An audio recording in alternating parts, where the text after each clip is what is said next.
In Module 1, you learned that the relationship between leaders and their followers, or their teams, are the foundation of effective leadership and organizational performance. One of the most important jobs of the leader is to engage with team members in ways that motivate them to contribute to their vision.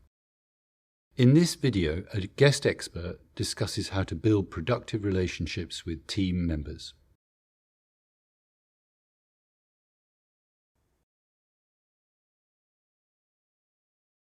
So as a leader, I think you don't just do all of the work yourself. You affect the change or the strategy through your team, through the people in the organisation, and therefore you need them to understand what it is you need to do, but also want to do that thing. Ideally, as a leader, you don't want people to do things just because they're paid to turn up 9 to 5 and do tasks. You want them to buy into what you're trying to achieve, be excited by that, be motivated by it. It's great when it's going really well and they're motivated anyway, but sometimes you're going to have difficult times and you're going to try and do difficult things. And at those points, you need people to really just go the extra mile, or you need to know that they're going to make the right decision and do the right thing. And that's because they've bought into kind of what you're all trying to do as a team. And that's where strong relationships really come in.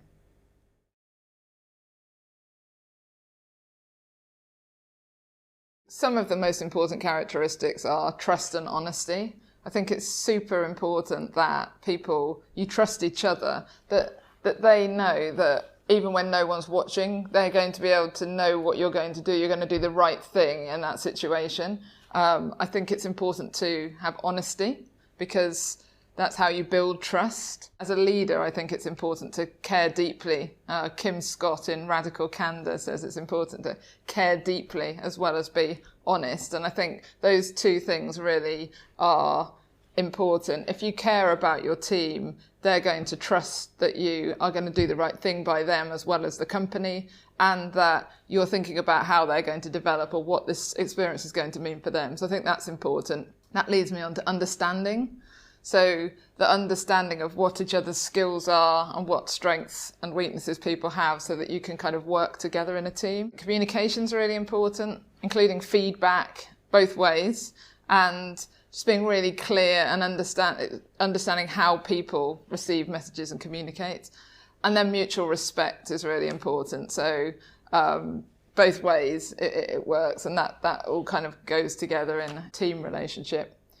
One more thing I would say is there's a concept called disagree and commit, which is, in a leadership team, when you have a discussion about something that's complex or difficult, where there's no real right answer, having the conversation in the room and then taking a decision and leaving the room committed to that decision is important. And disagree and commit is something that a lot of companies, a lot of leaders encourage, because it encourages you to have the disagreement and the honesty in the room. But then when you go out to the organisation, you are all committed to whatever decision was made because you were heard in the room, and you can commit to a leadership decision.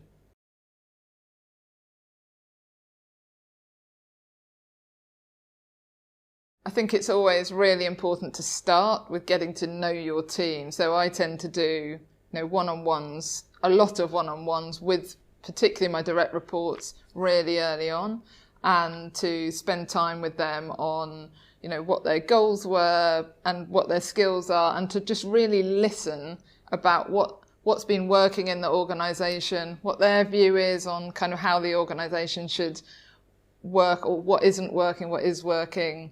I think it's important at that point to establish that you're going to try and keep what it is that's working about the company, but also be a bit clear about the fact that you're there to also make changes about where the company does need to go. Going a level deeper as well, listening to the people, the next level in the organisation, particularly people who've been there a long time, and people who just joined recently who may have still be in their first 6 months and have a good external perspective, particularly if they've been at bigger companies before and so on, if we're trying to scale, for example, because they're still a bit neutral. They haven't drunk all the Kool-Aid at that point.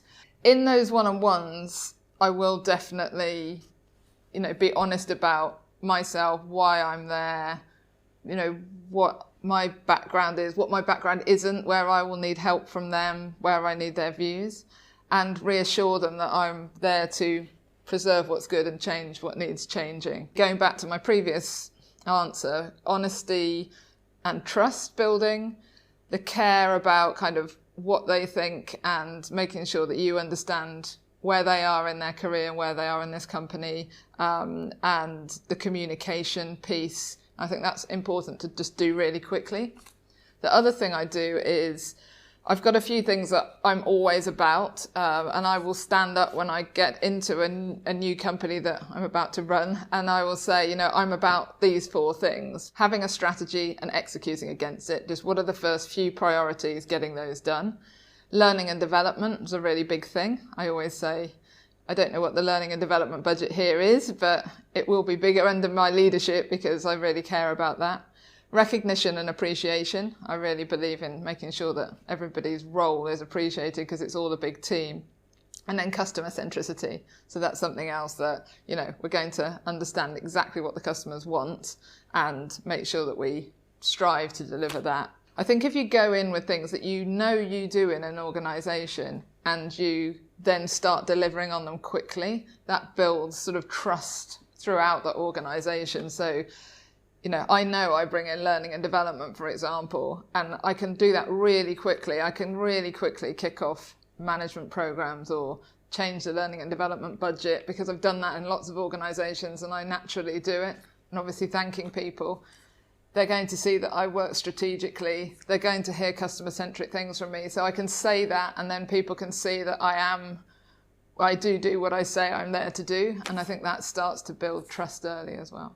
One of the important things as you come into an organisation is to see where you can make quick wins. There are often things that have been frustrating people for a long time that fit into what you want to do and what you're going to do something about anyway. Fixing some of those things, making decisions quickly and letting people therefore be able to get on with things that they've been waiting to get on with. Perhaps their management team has been in disruption in the few months before you got there, or perhaps there hasn't been a leader and there's things people are frustrated about. Making those quick decisions really makes people feel, finally we can get on with something. So that's an important thing when you come into an organisation as well.